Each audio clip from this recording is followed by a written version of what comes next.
Hello, எல்லோரும் எப்படி இருக்கு? நான் இப்போ பச்சை மிளகா தொக்கு பண்ண போகிறேன். அது எப்படி பண்ணணுங்கிறத காட்டுறேன்.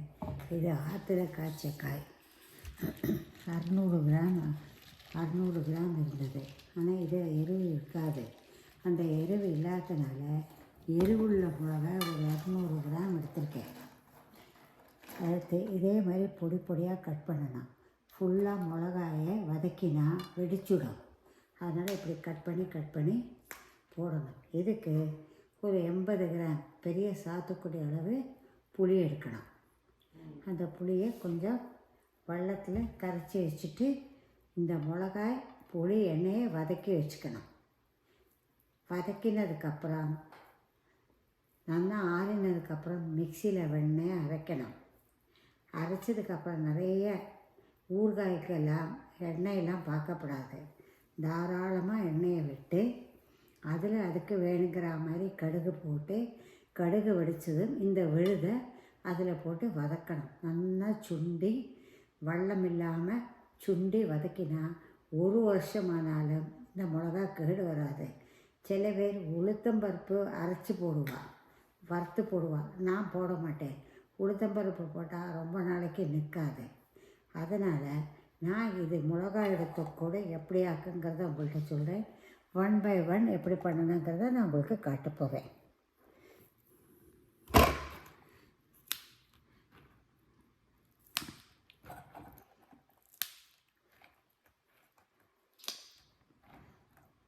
இது ட்ரை ஆனமா ட்ரை ஆகாமல் இருந்தாலும் ஓகேயா? வதக்க தானே போகிறோம்.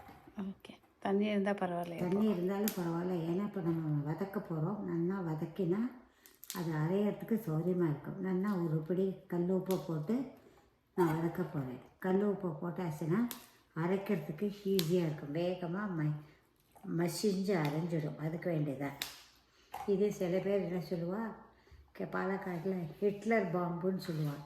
இது பாம்பு மாதிரி நல்லா எரியும். அதனால் சில பேர் இதுக்கு பேர் ஹிட்லர் பாம்பு கூட பேர் வச்சுருக்கா. எங்கள் மாமனாரில் அப்படி தான் சொல்லுவார். ஹிட்லர் பாம்பு பண்ணுன்னு தான் சொல்லுவார். ஆக்சுவலாக பச்சை மிளகா தொக்கு இதை மாதிரி ஃபுல்லாக போடவே கூடாது. ஃபுல்லாக போட்டோன்னா வெடிச்சுடும். அதுக்கு வேண்டி எல்லாம் 2 சின்னதானா 2, பெருசானா 3, இந்த மாதிரி 3 பாகமாக கட் பண்ணி போடணும். அது எப்படி பொடி பொடியாக நறுக்கி வச்சதை தாராளமாக எண்ணெய் விட்டுருக்கேன். அதே நான் கடலை எண்ணெய் தான் போட்டிருக்கேன். இப்போது வதக்கிறதுக்கு தானே எண்ணெய். இப்போ இதெல்லாம் எடுத்து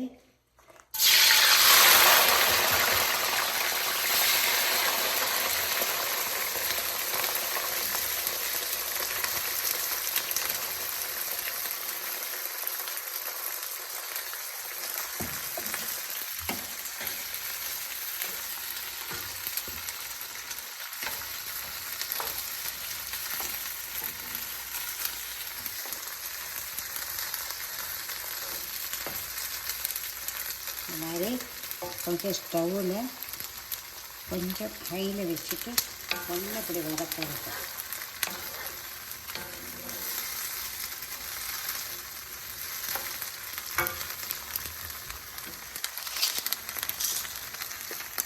மிளகாய் ஆனதுனால உப்பு நல்லா பிடிக்கும்.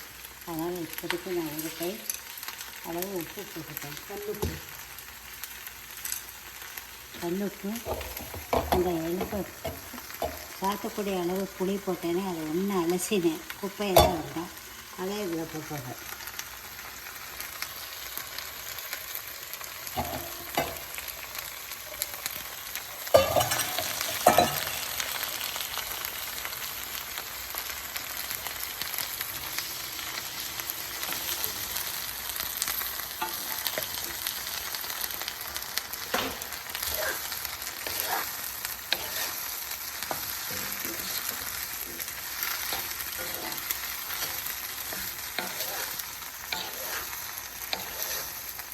எத்தனை நேரம் வதக்கணும் இதை? கிடையாது. இதே மிளகா குவான்டிட்டி ஆனதுனால ஜாஸ்தியாக இருக்கிறதுனால கொஞ்சம் நேரம் மிளகா வதக்கிற வரைக்கும் அதுக்குன்னா போதும்.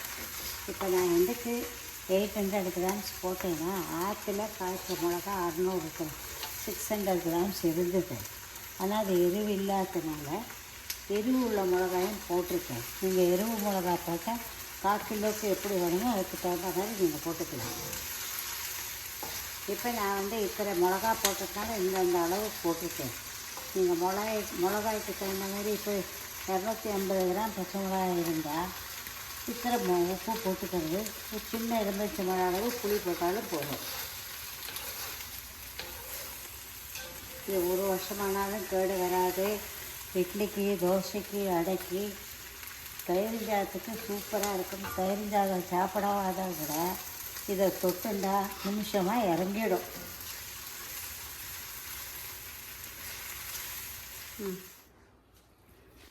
இந்த மாதிரி வதக்கணும். இப்படி வதங்கினா போதும். மஞ்சப்பொடி இப்போவும் போடலாம். அரைச்சி எண்ணெயில் வதக்கத்தையும் போட நான் இப்போ கொஞ்சம் போடுறேன்.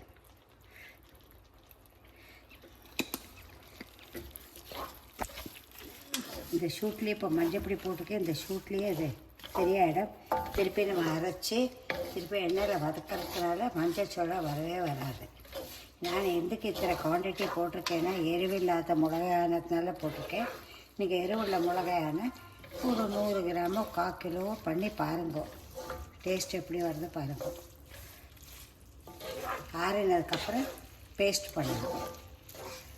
உடனே அரைக்கணும்.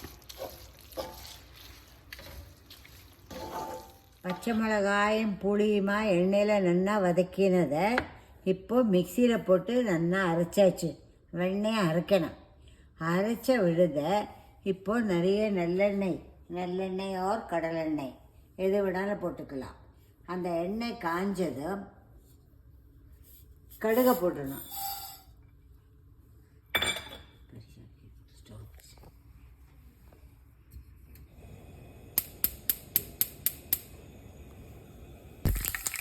கடுகு நல்லா வெடித்தது இந்த அரைச்ச விழுத இதில் போடணும்.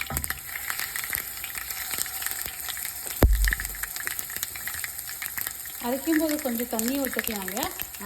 ஒரு வேளை வதக்கினது சரியாக வரலைன்னா கொஞ்சம் தண்ணியை விட்டு நல்லா அரைச்சிக்கலாம். ஏன்னா தண்ணியை விட்டாலும் நம்ம வதக்கிறதுல அந்த வெள்ளமெல்லாம் சுண்டிடும்.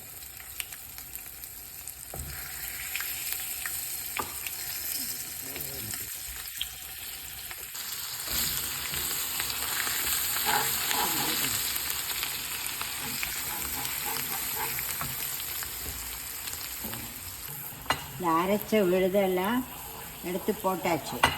போட்டுட்டு ஒன்று வதக்கினதுக்கப்புறம் மஞ்சப்பொடி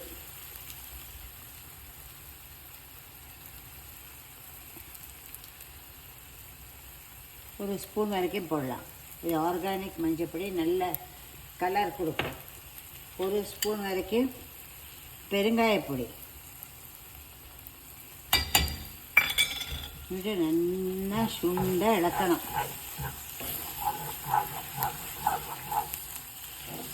இப்போ எண்ணெய் கம்மியாக இருக்க மாதிரி இருக்கும். வெள்ளம் வெத்த தண்ணியெல்லாம் கொஞ்சம் வெள்ளம் விட்டு அரைச்சதுனால கொஞ்சம் வெத்தினதுக்கப்புறம் பார்க்கணும். இல்லைன்னா கொஞ்சம் கூட இப்படி நல்லா இளக்கணும். நல்லா இளக்கி சுண்டை வந்ததுன்னா எத்தனை நாள் ஆனாலும் கேடு வராது. இதை பற்றிலாம் சுருண்டுண்டு வருது. எண்ணெயை நல்லா வதங்கிறது. இன்னும் கொஞ்சம் எண்ணெய் விட்டணுமா? நம்ம பார்த்துட்டு பண்ணலாம். எண்ணெய் விட்டாலும் சாதம் இல்லை, எண்ணெய் விடாட்டாலும் தோசைக்கு கெசிக்கு போடும்போது அது மேலே கொஞ்சம் நல்லெண்ணெய் விட்டுட்டு கூட சாப்பிடலாம். இருக்கிற வெள்ளம் எல்லாம் வெத்தியாச்சு.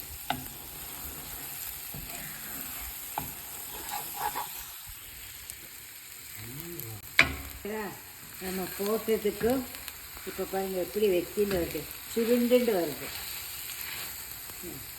இதுதான் கணக்கு. திருப்பி நல்லா போட்டு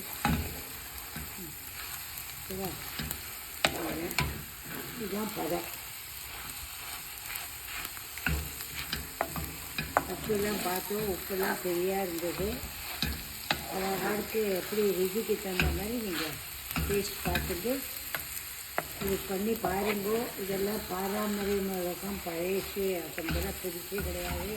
அந்த காலத்தில் பாட்டிமார், என்னோட பாட்டியோட பாட்டி, எங்கள் அம்மா பண்ணினது நான் அன்றைக்கி ஃபாலோ பண்ணுறேன், இப்படி கூட ஃபாலோ பண்ணுறேன். இது ரொம்ப நல்லது. பச்சை மிளகாய், வெட்டை மிளகாய்க்கு பச்சை மிளகாய் ரொம்ப நல்லது. நீங்களும் ட்ரை பண்ணுங்கோ. ட்ரை பண்ணி பார்த்துட்டு எப்படி இருக்கிறதுங்கிறத எனக்கு சொன்னால் நான் ரொம்ப ஹாப்பியாக ஆகும்.